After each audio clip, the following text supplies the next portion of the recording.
I'm the sort of person that always sets goals, and it's really important for me to have a challenge so that I can push myself to actually achieve it. My trip takes me through 28 different African countries and covers 40,000 miles, and actually is a fifth of the world's surface area. Spencer, when he decides to do something, he is a determined character and he's a strong character. But I must say that this came as a bit of a surprise, quite frankly. 28,000 miles around Africa on his own, without any support, is quite a task. It's a challenge. The sacrifice I've had to make, obviously, is I've got to give up my family for a year. I have 2 girls, and it's going to be difficult for them, and it's going to be difficult for me, but I hope they'll be proud when I return. Well, obviously, I'm really proud of him, and I really hope he can do this, but I'm slightly worried, especially about countries that are dangerous. Of course it's reckless. Spencer does have a habit of living on the edge. Obviously, we're all going to miss him, but we know that he can do this and he will come back safely.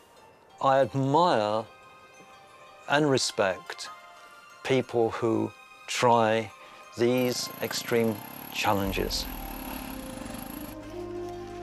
I think the appeal about motorcycling is that it is a very free-spirited adventure, in the sense that you are alone with the machine, you need to feel the machine, and at the same time you're getting overload on your senses because you're seeing new landscapes, new people, and you have to stay very, very alert all the time.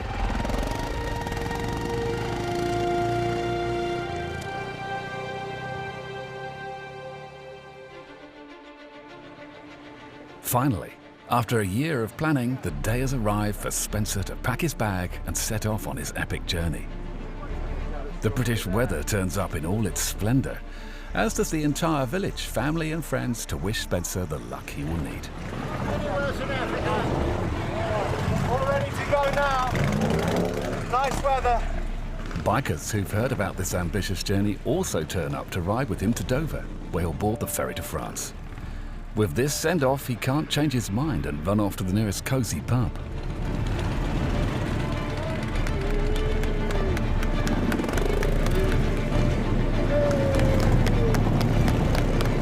Spencer's plan is to ditch his soaking wet biker mates and cross the English Channel at Folkestone to Calais. From there, he'll travel 1,000 kilometres through France to Marseille.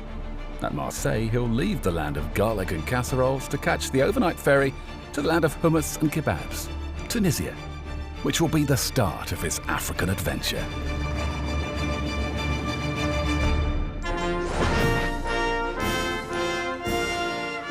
It's really weird. I'm doing this because I have to, but I don't feel in the mood because I've just driven through France in the pouring rain. Respect to everybody who helped me out, and I'm gonna make it. It's day 1 of 365 days. If I get back. Spencer's ambition for this epic adventure is not only to complete his journey within 1 year, but to achieve this on less than €20 a day. This will need to cover all fuel, food, accommodation, visas, bribes and any other costs. He'll also be recording the whole trip on a diary cam, which he's never used before. Diary cams are going to get better, it's just a matter of practice really. Smells in here.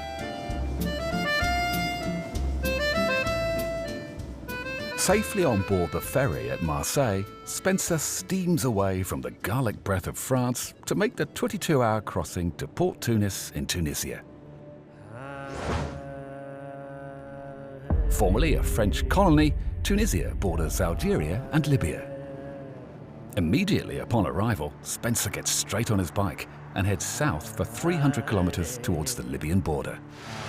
Right, I'm in a place called Sfax in the east coast of Tunisia, about halfway down the country, and what I've got to do tomorrow is I've got to get out of this crazy city, and what I've decided to do is stick the helmet camera on. Even though there's police on every corner, they're probably going to stop me, but it's worth a try. Just want you to get some sort of idea of how hectic it is. Suffering from stress face and what's known as white line fever, Spencer races across Tunisia through Gabes and Medellin, clocking up 350 kilometres in 1 day, to reach the Libyan border at Ras Al-Jir.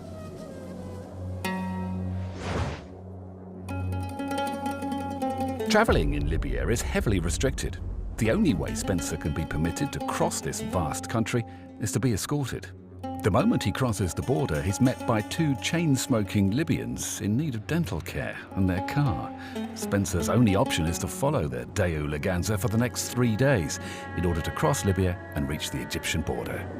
Good morning, it's day 7. Excellent day. Yesterday got picked up at the border, Libyan-Tunisian border, by two guys, Mohammed and Sam. Bit chaotic, but we got through.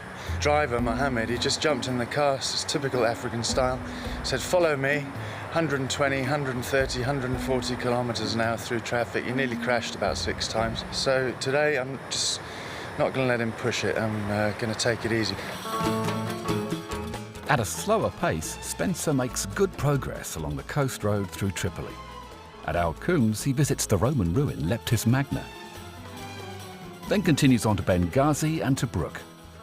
Finally, after 3 days and 1,500 kilometers, he parts company with his new mates when he reaches the Egyptian border at El Saloum. Egypt borders Libya, Sudan, Israel and the Gaza Strip. It has a surprisingly large population of 84 million, who mainly live along the Nile, because the rest of the place is desert. After only 10 days on the road, Spencer has crossed 4 borders, averaging 1 country every 2.5 days. Although clearly still in the grip of white line fever, he's beginning to settle into his journey. Yeah, when you read in the books about long-distance travelling and adventure riding and all that business, you read things and you think, yeah, right, but you know, it all falls into place after a while. You've got to set up routines. On my left-hand inside pocket are my spare keys. On my right inside pocket is my mobile phone. At the bottom of my right trouser leg is my passport. On the bottom of my left trouser leg is my money. It organises your brain and you got less worries, especially when you're going through a hectic border. Egyptian border, you know, 500 people pushing you around, hands everywhere, no personal space here at all, absolutely none.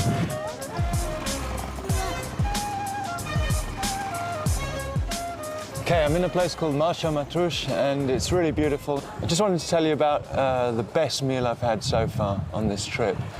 There were these 5 guys in the desert and they were cooking up a meal and they called me over. It was absolutely brilliant. We had seasoned meat, we had unleavened bread, we had a salad with sort of diced carrots, tomatoes and whole chilies, and they were really great. They also had a hawk. Anyway, they weren't too keen on me filming them, but I managed to persuade them after a while, after they'd hidden their guns for some reason. I don't know, I thought you're allowed guns here. After showing his gratitude for a meal served by 5 guys with loaded guns, Spencer travels the 450 kilometers to Cairo to get a visa for Sudan. Deciding to stay 1 night, he finds some low-budget accommodation downtown. Okay, this is the hotel I'm staying at, in the middle of Cairo. That's the roof, you can see, in perfect condition. It cost me about £3 to stay here. Here's reception. Feel at home away from home. I certainly don't. See, they have made an effort. Look, this place is hilarious. The restaurant. And here it is. There we go. Class.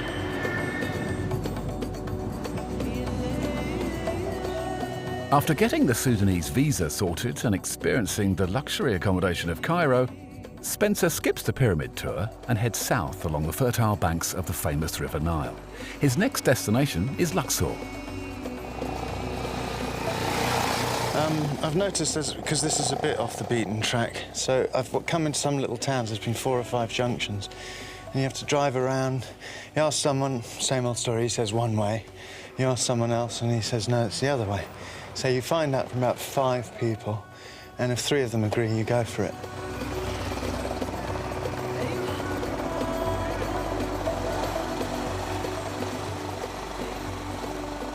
I've arrived in Luxor and I'm standing on the banks of the River Nile. How brilliant is that? And maybe in the distance in a minute you'll be able to see the iconic Valley of the Kings. I'm staying in the Bob Marley hostel. which has got all the cliches. It's got Che Guevara posters, Bob Marley posters, Kurt Cobain posters, that kind of thing. It's kind of like my bedroom when I was 18. It's nice after Cairo to be in this relaxed place. I'm waiting for Diesel film crew to come, and we'll see, you know, what happens with the filming. We're filming all the way down to Aswan, and then my next step is Aswan to Wadi Halfa, 22-hour ferry, and then I'm in Sudan. Brilliant.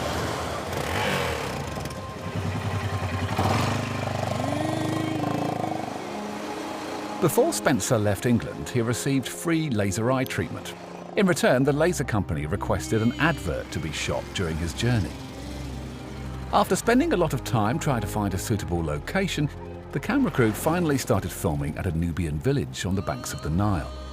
To complete the picture, they borrow a camel from a friendly local. Spencer is not a TV presenter, nor does he have any ambitions as an actor. But with numerous takes, he manages to spit out the script. However, there were a few outtakes. Laser. I really didn't feel it. I didn't feel... Yeah, it's getting better. That was more natural, wasn't it? Don't let poor vision hold you back. That was better. That was more... As far as... It's allowed me to dream up these adventures. And now, here I am, taking on the biggest challenge of my life. That's it.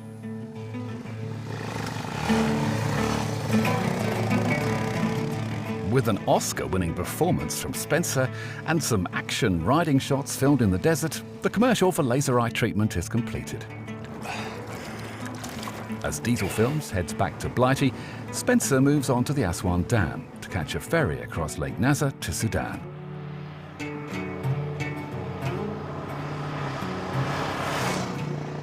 It's day 36, and basically I'm waiting at the port, Aswan port, and these are the guys that I've met along the way. It's the first bikers I've come across, actually. After a long wait, Spencer and his fellow bikers board the ferry and find space on deck to sleep for the overnight voyage to Wadi Halfa.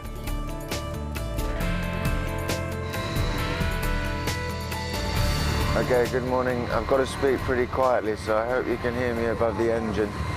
If you want to get down into sub-Saharan Africa, you have to catch this ferry. And as it stands now, we got on the ferry at 9 o'clock yesterday morning, and it didn't go till 10 o'clock at night. It was absolutely freezing, and the worst thing is I'm sleeping right by the very edge of the boat. This is how I slept, I'll show you.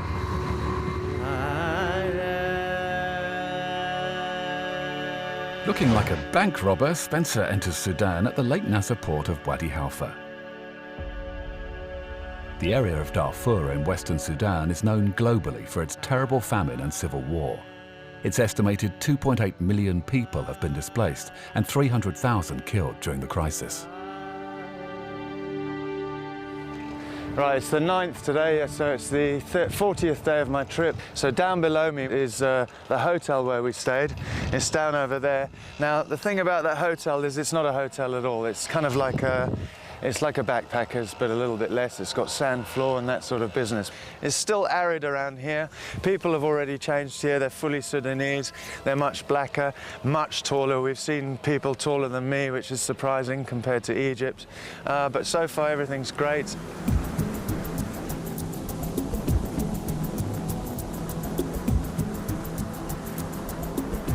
It's all going well. Quite sunburnt, but that's to be expected. I'm in the desert. It's very, very hot. And I keep saying that, but around my feet on the bike, it's really hot. Got this cool breeze when you're going but quite fast, which is about 70, maximum 80. Spencer's route through Sudan from Wadi Halfa follows the Nile to Dongola, and in the capital, Khartoum. From there, he travels along the Blue Nile to Wad Madani. Here he finds more luxury accommodation, which includes an ensuite bathroom and a laundry room for his 3 socks. Right, I'm fighting against time because of the light, but I've just arrived at my destination and I just wanted to tell you about my day, which was absolutely brilliant. Now, I've ended up in a place called Wad Madani, which is about 3-4 hours away from the Ethiopian border. I should actually be at the border, but I've had 4 flats. Now, why did I have a wonderful day? Well, the tyre was going down, came past this place and saw tyres and everything. I thought, oh God, I'll go in there and he can sort it out. Went in there, there's a really great guy. We basically worked together and fixed it. It was a big cut. A rip in, and he sewed it up like you sew up things, and then he put a double patch on it and it's absolutely perfect. So that was great. People great, riding great. Okay, I left Wad Madani in Sudan this morning about 5:30, and I've been driving for 2 hours. I can't be that far from the Ethiopian border, and at last the sort of landscape's beginning to change a little bit. Getting out of the desert, sort of, at last, after 4 countries of it. Before Spencer leaves Sudan, he visits the typical roadside fast food outlet and orders himself the fresh local delicacy. There we are, this is our food. We're going to eat it. Yes.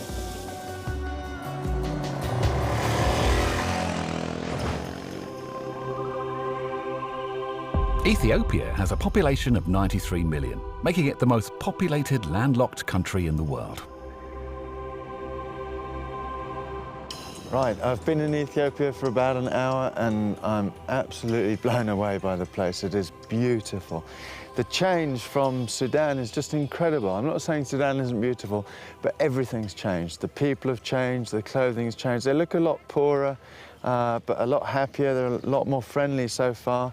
The scenery is absolutely stunning. The riding is completely different now. I've gone down to 40 kilometers an hour because you've got no idea what's around each corner, but it's great. Spencer's route through Ethiopia will take him to the 17th century city of Gondar. He will then head to the capital, Addis Ababa. From there, he'll journey south for 800 kilometers to the Kenyan border at Moyale.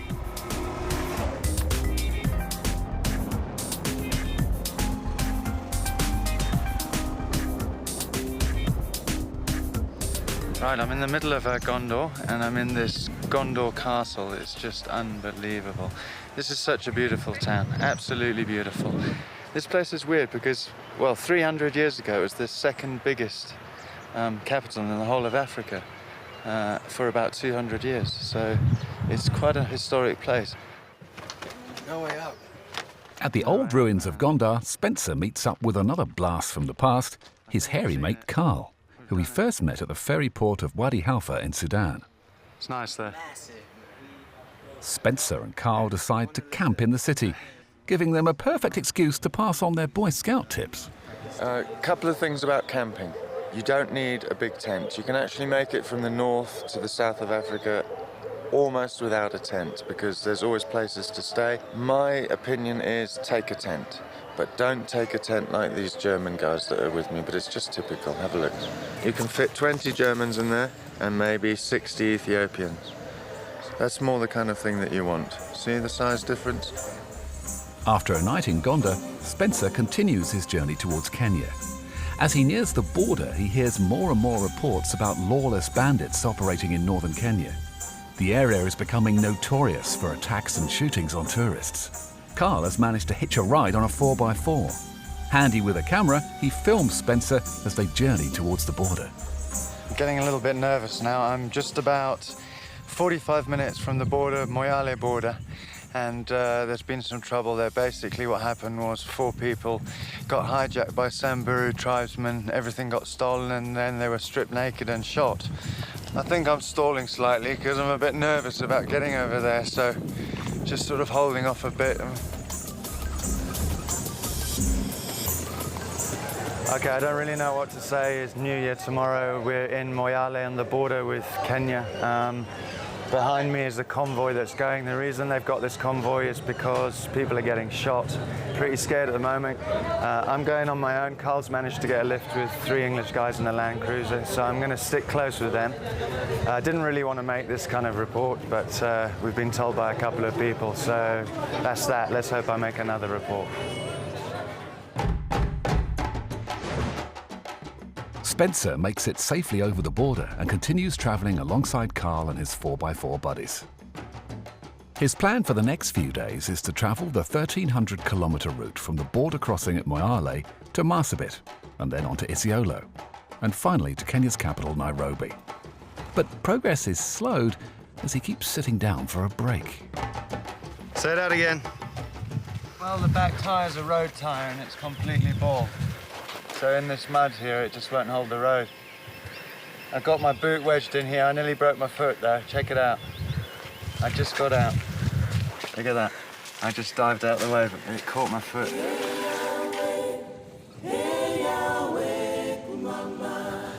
Right, just came down from Moyale. It's 250 kilometers and we're down in Marsabit. Had a little bit of a prank. Injured my ribs, injured my shoulder, but it's nothing serious. And a little scratch on my back, which I'll show you now, because I'm sure the audience want to see my... So it's time for a shower, time for some food, and recharge the batteries for tomorrow. Back on the road, Spencer's rear wheel is taking a battering, causing a series of punctures. Because Spencer has to constantly stop for repairs, he becomes separated from the convoy and's left to fend for himself. Okay, I'm facing one of the biggest problems I've faced so far. I've had 5 punctures. It's about 40 degrees. I'm in the middle of nowhere. This is the state of my bike.